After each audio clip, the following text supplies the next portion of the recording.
great successful person, very useful, productive, and very wise. Because nobody is at ultimate wise. There was only one wisest man, was enlightened Buddha, Gautama Siddhartha. We have all errors. That's why it is said to worry is human. Human being can do mistakes because their mind is not very symmetrical and balanced. It is ups and downs. But a greater yogi, he always try to stabilize the moving track, drifting mind, so he keep on the right track. And that he knows what is the track, means truth, right thought. But most of the time human beings are weak, so they lose the track sometimes. But they can recover because they know I am going wrong path. It will have a lot of problems. It is sinful. It is against the rule of the nature. It is against the rule of the land. It is rule not avoiding thoughts. So they are wise people. Ultimate good people will be that only. They will do mistakes. Satnarayan will do mistakes. Pandit Fakir Yogi will do mistakes. Buddha will never do mistakes. Marcus Aurelius, they have enlightened themselves so much. Their mind is absolutely control. What? The greatest philosopher and thinker, the third generation philosopher from Greece says, Aristotle, he is the greatest conqueror who has conquered his mind only. He is Buddha, he is Marcus Aurelius, he is Epictetus, he is Seneca, he is Diogenes the dog. Means they have controlled the mind, they have understood what is truth and they never go away from truth because he knows if I lose my track of truthness, I will be in trouble. Because you see what your best friend said, Xerxes, to King Cyrus, I am reminded, O king, take the lesson to heart. There is a wheel on which the affairs of man revolves, and its mechanism is such that it prevents anyone from being always fortunate. So a man will suffer naturally because natural things, like earthquake comes, natural calamity comes, drought comes, ever rain comes, epidemic comes, diseases comes, virus comes. They are not in the control of them. But he can control his thought. He will not be igniting the fire of his suffering by going the right way. Buddha suffered. He was poisoned to death. Socrates suffered. He was poisoned to death. Everyone suffered. Abraham Lincoln suffered bullet injury and died. But he didn't create that direct impact because somebody didn't like them.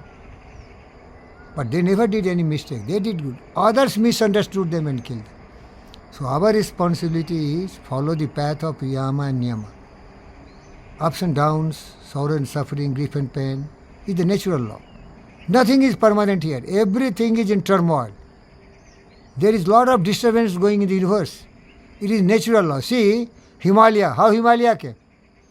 Two continents collided very hard. It was hot. So because of the impact, it became up. And from where it came, it become down. That is the ocean. Keeps on changing situation, but it takes millions and billions of years. I went to Honorable Mr. Pingaledi land, which Chinna suggested. There is a lot of sand there. Then I start thinking, why sand is here? Then I realized once upon a time it was a bed of the river. But epistemic, there is some word called tectonic or something. Tectonic. Earth, a structural change, the bed has become land. So much sand, Sati, and there are some company which is taking the mud, moving and making sand. Sand is very costly. So what I mean, external world is not in our control. What Marcus Aurelius and all his group of Greek philosophers, Stoic said, we should have only control on our behavior, not outside world. So we should always follow the right path, and that is yama niyama. Ahimsa, Satyasta, Brahmacharya, Parigraha, Swaksha, Santosha, Sapsa. But we don't do that. You don't do that. I do little better than you. You become emotional, sir. What a bad thing, sir. Oh. Krodha bhavdati sammoha. Krodha bhavatati sammoha. Sammoha. Sammoha. Smriti bhibrahma. Smriti brahma. Smriti bhrimat buddhi nasu. Brahma buddhinasha. Buddhi nasit pranashyati. Buddhinasya pranashyati. Now, Dr. Satyaran, you see, people, if they know that if I am angry, my mind will cease to work like the engine of a car. If you don't put coolant there, means coolant is wisdom, which always cool the engine. So a man is not wise, he will make his mind very hot. So he becomes angry, then his mind stops working. He will kill, murder, massacre. So wise man remain calm. Pingaledi, Satyanan doctor, and all the great people, they remain calm. Because they know, I can only control myself. I can't control Sobha or somebody and somebody. We can't control them. But what happens? They go to Kashi and say, "Oh, Har Har Mahadev, you are a drinker of poison. Take away my poison, foolish fellow. You have to only drink your poison by wisdom, because you should learn. I have only control on myself."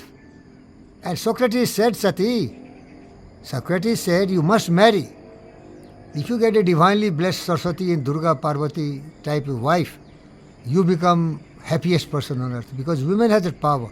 She can gratify your sexual urge. She can give you birth to children like Hari has given Yogi and Aditya and so many Mahapurush.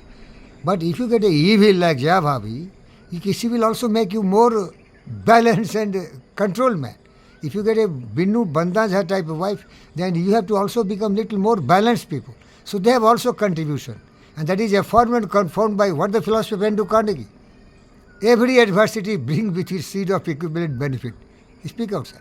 Every adversity brings with brings with equivalent it of benefit. benefit. So that's why Socrates said, if you get an evil wife, what he said, I could not have become so great because my wife made me so much patient. And one day he gave an example. He said it was Greece, frozen ice and everywhere. And she wanted to prompt her and provoke her to make him upset and angry because some sadistic pleasure she was getting. So she started abusing. And Socrates was laughing because he knew it is not in my control. The problem is with her brain, he has not done anything wrong. Then she barked like a dog for a longer time, and Socrates was silently smiling, sitting in the corridor of his veranda. Then suddenly he saw that some ice is falling on his head. Then he looked and see the lady become upset because Socrates didn't respond to her abuses and insults. Then Socrates laughed at her, looked at her and said, I know, when it thunders, it will definitely rain sometime.